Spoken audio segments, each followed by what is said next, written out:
The opinions expressed on this program represent the viewpoints of individual authors or contributors and do not necessarily reflect those of Troy University.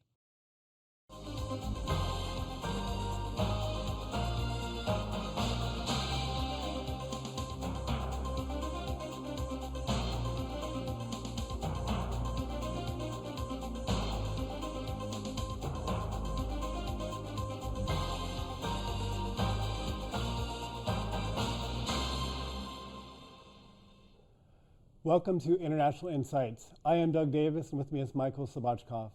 On this episode, we will be speaking with Mr. Homer Hickam, the writer whose story captured our country's hearts with the second book, Rocket Boys. It was retitled and came out as the Hollywood film October Sky. It is a great honor for Michael and I to welcome you to the program. Welcome from Alabama, from Huntsville. Yeah, well, good morning, Doug and Mike. It's great to be with you this morning. Perfect. Thank you. Homer, I'd like to ask you a little bit, as we all found out in Rocket Boys and in October Sky, you grew up in a small town in West Virginia, Colwood, West Virginia. Could you talk to me about your early experience as a boy and what it was like to grow up in West Virginia? Well, yeah, so Colwood was a pure company town. And it was probably the purest company town you'd ever see. The company owned every house, every street, every fence. It owned every store. The requirement was that if you were an adult male, you could not live in Colwood unless you worked for the coal company. If you were an adult female, you either had to be married to a coal miner or a school teacher. They did bring teachers in and give them houses, but that worked out pretty well since they usually married a coal miner within a few months, and they all moved into the same house. The church was owned by the company, so the company told us what our religion was going to be, and they kept that preacher for some reason on a 3-year contract. So we'd be a Methodist for 3 years, which is pretty laid-back religion, and then overnight we'd become Southern Baptists, which made things a little bit more difficult. So all we knew growing up was the coal company, the coal company, the coal company. All our fathers were dedicated to working in the coal company, for the coal company in one way or the other, most of them underground. And our moms stayed home and looked after the kids and worried about their husbands during the day. But growing up there was actually pretty nice because everybody looked after you, and we kids would play up in the mountains all day, when we weren't going to school. And so everybody in my class I had known since at least the first grade. By the time I got to be a senior, it's 12 years. I mean, I know these kids growing up. So we were really a tight-knit community. What was different about you and your friends? Millions of people saw Sputnik when it flew over the United States, but it didn't inspire them to create their own rockets. What was different for you guys in Colwood? Well, I'd like to take credit for all of that, but in fact, after Sputnik, there were a lot of amateur rocketry groups that sprung up across the country. And a lot of them ended up blowing themselves up, unfortunately. I think what was different for us is that we were living in an industrial town. That meant that almost every adult male had working knowledge of explosives and how to work in a machine shop and so on. So we had access to all that. It took us a while to figure out that we needed access to that. But I have to say that the reason I got so interested in it probably had a lot to do with the fact that I loved to read science fiction growing up. So we like to say the 50s was the golden age of rock and roll, but it was also the golden age of sci-fi. So we were looking at Heinlein writing then, Asimov, Arthur C. Clarke, all of these really good, hard science fiction writers. So I was absolutely primed to be very interested when Sputnik was launched in October of 1957. And that translated into my head, well, I want to be part of this. And the only way that I could figure out to be part of it someday would be to learn how to build a rocket. So that kind of kicked everything off. Now, how did your parents inspire you or support you in early growth there in West Virginia?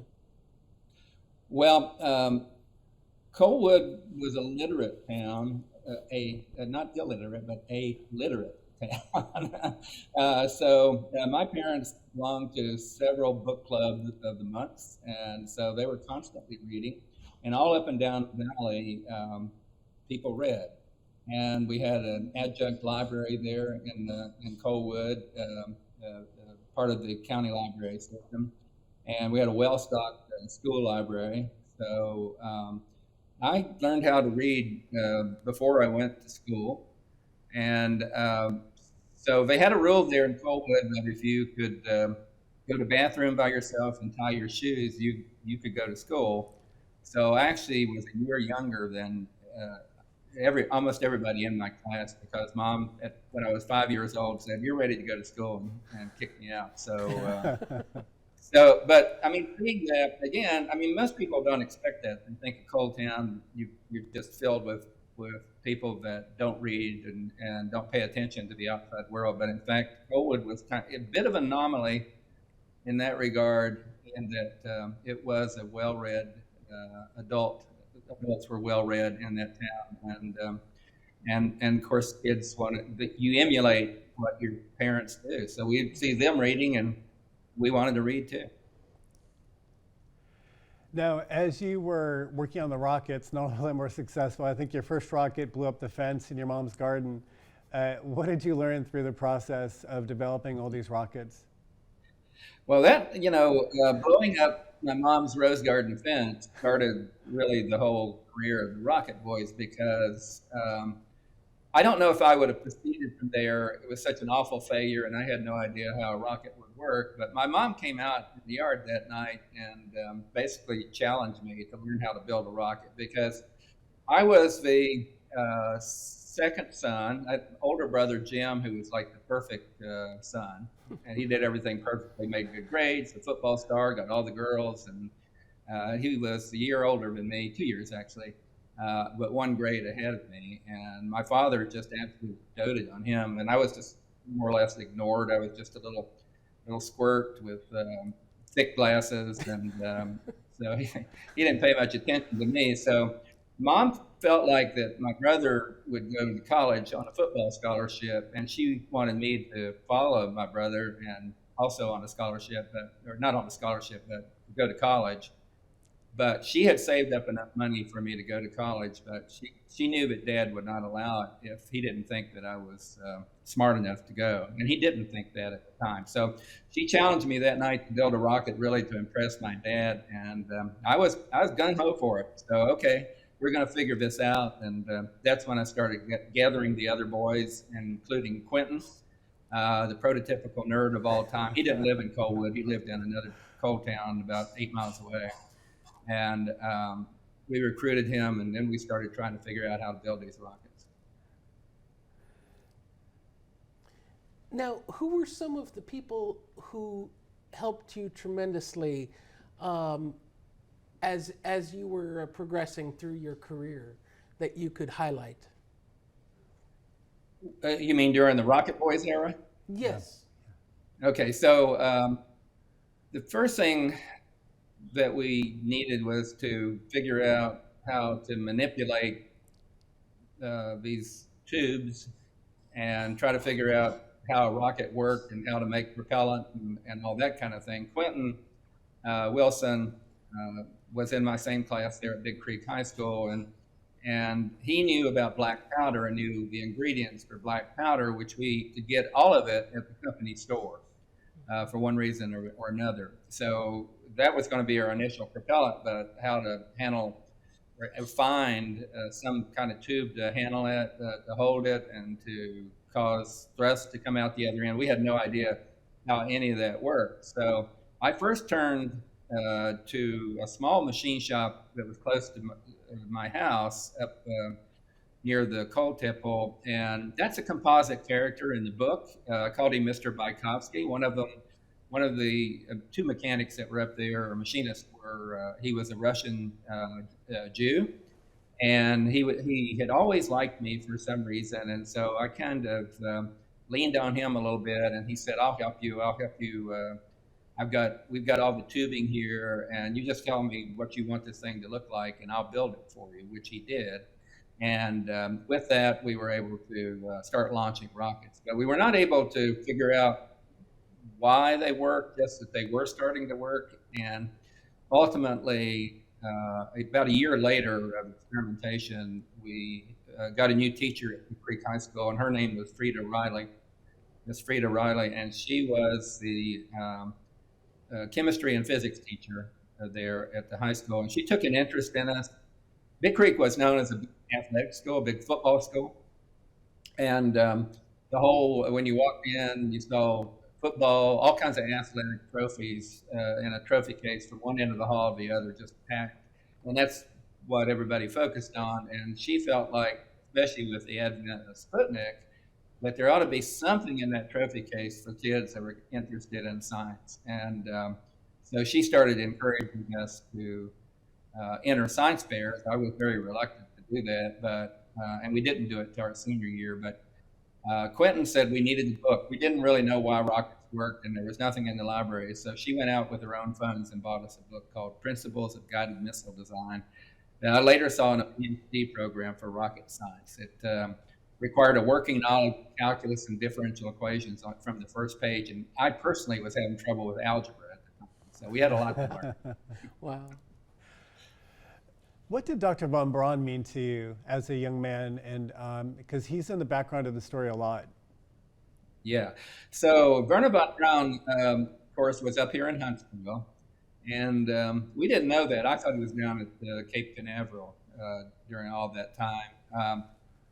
We were passing familiar with Werner von Braun before Sputnik, in that he was on the Disney program and Disneyland, which we had televisions there in Coalwood, and the company store sold them so pretty cheaply. So we all had little black and white TVs, and over time we did. And so we had seen the German rocket scientists who we took as really, really smart before Sputnik. And then when Sputnik happened, after that, the United States had a big failure of a rocket called Vanguard that blew up on the launch pad. And President Eisenhower turned to Werner von Braun and the Army Ballistic Missile Agency up here. General Medeiros was his boss, to launch America's first satellite. So this was it was a story. It was a drama, right? You know, the Russians were beating us. Our rockets blew up, and here comes Werner von Braun and Huntsville to the rescue. And they did launch America's first satellite. So he was clearly not just a hero to me, but to kids across the country. And so I wanted to someday maybe work for Werner von Braun. I want to go back for 1 second to, you mentioned the company church or the company preacher. And I'm aware of a story where there was a sermon that was that was given first against you, but really was about encouraging boys to follow their dreams. Would you mind telling us a little bit about that sermon and what it meant to you? Yeah, so there were actually two churches in Coalwood. One was a company community church, and then there was also the church that was for African Americans, about a half a mile away. So they're fairly close. You can hear bells tolling in competition on Sunday morning. So I delivered papers in the morning, and I got to know the preacher, the black preacher, very well. He was always there. He's the Reverend Richard. We called him Little Richard, and he was always there. He wasn't on the company payroll, so he was a fixture in town. And he always encouraged me. But the preacher up in the community church, where most of the white folks went, was very definitely the company church, and the church preacher, whoever he was, had to toe the company line. So the sermons very often were all about, giving unto Caesar what is Caesar's. that kind of approach, and to get the men and the women to focus on being of service to the company that's paying the preacher. So it took a lot of courage and a lot of encouragement from the teachers in the Colwood School there, who liked what we Rocket Boys, as they were started to call us, were doing.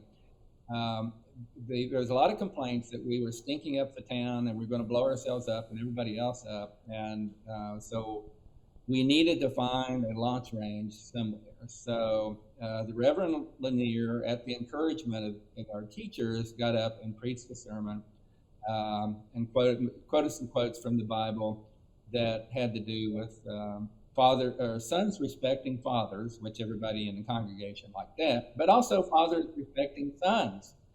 And so he made his point there that there are some young men in our congregation here who could use a little help. And so my dad got the message, and he gave us this old coal dump east of town, which we ended up calling Cape Coalwood. And it was a big dead area, but what they called it a slack dump. And so slack was like coal that they couldn't sell for one reason or the other. It might have high rock content. So they would take it down this valley and dump it there. Well, it killed everything. And so we had this huge area, almost a mile long, just black, flat. And then up on the mountains, they had clear cut most of the mountains for the timbers that go in the mine. So we had this big open area, certainly. And if you've got a big open area and you build rockets, you want rockets that can fly the whole length of it and as high as you want to go. So that was really a godsend for us, for our group, that we called the Big Creek Missile Agency, named after our high school. You had a pretty amazing encounter when you were in high school with Senator Kennedy as he was running for the presidency. And in your encounter, you actually asked him about sending people to the moon. Can you tell us about that? Yeah, I mean, true story. There's a lot of witnesses to it, and sometimes I take credit for the entire Apollo program as a result of this. I think Dr. Von Bron had a lot more to do with it than I did, but yeah. So Kennedy was Senator Kennedy at that time, and he was running in the Democrat West Virginia primary, and he was running against a very popular Senator. Hubert Humphrey, who was extremely popular in a labor state, a union state like West Virginia was at that time, and very heavily Democrat. So he wasn't given much chance to beat Senator Humphrey, but he was a tireless worker and came down into southern West Virginia where we were, where the coal fields were, and he would go from town to town to town, and even down into the coal mines, and he really, really worked hard. And but it was a coincidence that I met him in that I happened to be over in the county seat of Welch getting ready for the National Science Fair. My mom sent me over there with a friend, Emily Sue Buckberry, to buy a suit. I didn't own a suit, so they felt like I needed a suit. And so I went to the men's store, and they sold me really an awful suit. It was orange, almost orange in color. I thought it was pretty cool. My friend Emily Sue was appalled when I walked out in that thing. And but anyway, I wanted to wear it. But we heard the naval anthem being played, "Anchors Aweigh," and it's like, what's going on? So we went down to where one of the country's first parking buildings was in Welch. Welch was so crowded with all the miners and everything on Saturday night, they actually had to build a parking building with several layers so that people would have a place to park their cars. So he was there at the parking building, standing on top of the car with a big loudspeaker on it, haranguing the crowd about why they should vote for him, and was talking a lot about food stamps, which didn't exist back then, because the belief was that everybody in West Virginia was poor. He should have known better by then, because it probably only had maybe a 5% unemployment rate at that time, because the coal mines were up and producing. They were dying, Don't take me wrong. All those pounds were dying. They just didn't quite know it yet. So anyway, when he stopped and asked for questions, nobody had any questions because, in the first place, he was very difficult to understand with that accent that he had.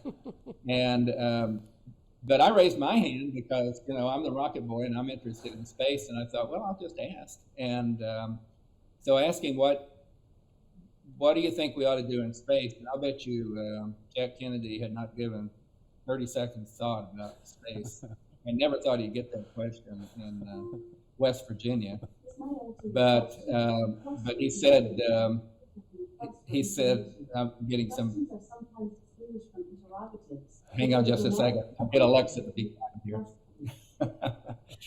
He said, well, what do you think we ought to do in space? And I said, well, I think, we ought to go to the moon. That's what first popped into my head. And maybe we could go up there and mine it. And all the miners then got enthusiastic. It's like, okay, yeah, we could go mine that thing. And he said, well, elect me president, and maybe we will. So that's why I say sometimes I take credit for the Apollo space program. But I wrote that up in the memoir Rocket Boys, and it has been verified a number of times by people who were there that actually happened. What a neat story. I want to turn to what books inspired you when you were growing up, and what books inspire you now? Right. Well, growing up, I had kind of an eclectic taste. As I said, that I did like science fiction. We read Tom Sawyer, I think probably in the second grade. We were up to that level, and Huckleberry Finn in the third. So we were, going upstairs to the junior high school library and just checking out all kinds of books. And I was always really interested in adventure books.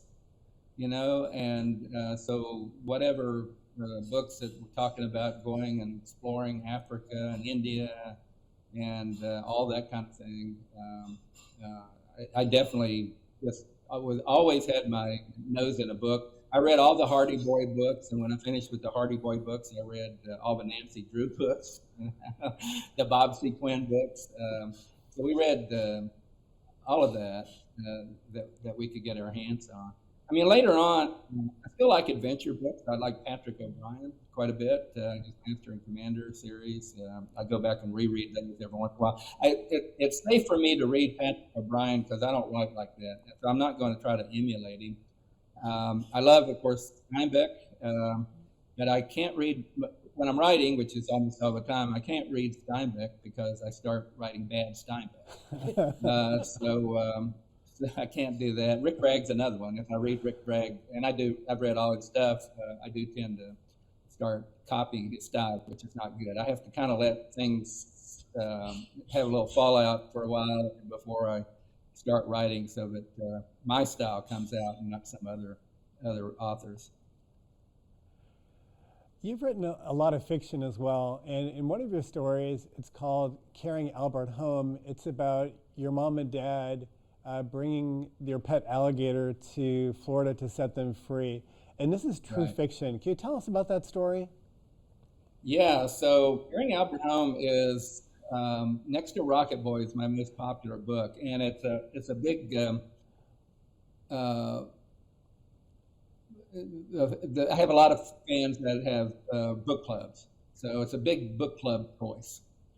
And so Carrying Albert Home, it occurred to me that somewhere along the line that over the years, my parents had told me stories about when they carried this alligator from West Virginia to Florida, and therein hangs the tale.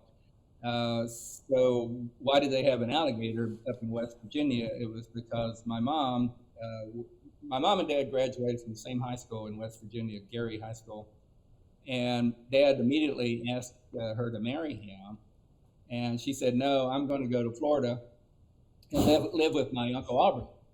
And they always called him Rich Uncle Aubrey, but I've seen a picture of Rich Uncle Aubrey standing in front of a dented old trailer with a dead palm tree behind it, so I don't know how rich he was. But anyway, she went to Orlando to live with him and go to secretary school, And while she was there, she met a young man whose parents owned a dance studio.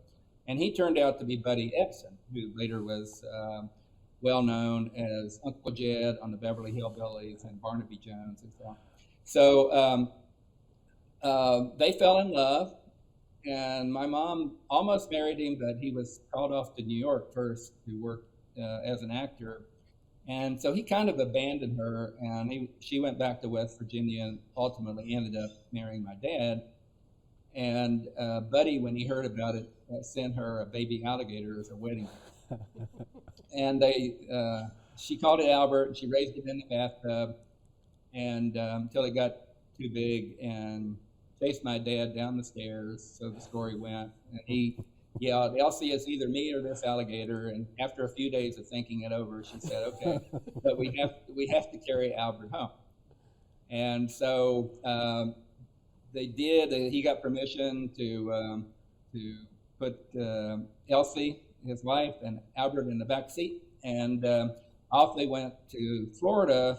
But they didn't have a good map, I guess, so they went all over the Southeast and even down to the Florida Keys, trying to find Orlando. And along the way, they had this series of very improbable adventures with rum runners and union strikes and haunted houses. And they were even in a Tarzan movie in Florida. So they would tell me. So these were family tall tales that often happen, and it just bubbled up in my mind one night. I should write about, come up with a semi-fictional family story here. And I proposed that to my agent, who thought it was a great idea, Frank Wyman. And next thing I knew, I had a contract with HarperCollins to write this novel, the Carrying Albert Home, the somewhat true story of a man, his wife, and her alligator. And I had a lot of fun with it. Wow. Well, we're almost out of time. I want to thank you so much, Homer, for taking the time to speak with us. It was truly a pleasure for us and an honor to speak to you. And thank you so much. Well, my pleasure, Mike and Doug. I had a lot of fun. And anytime.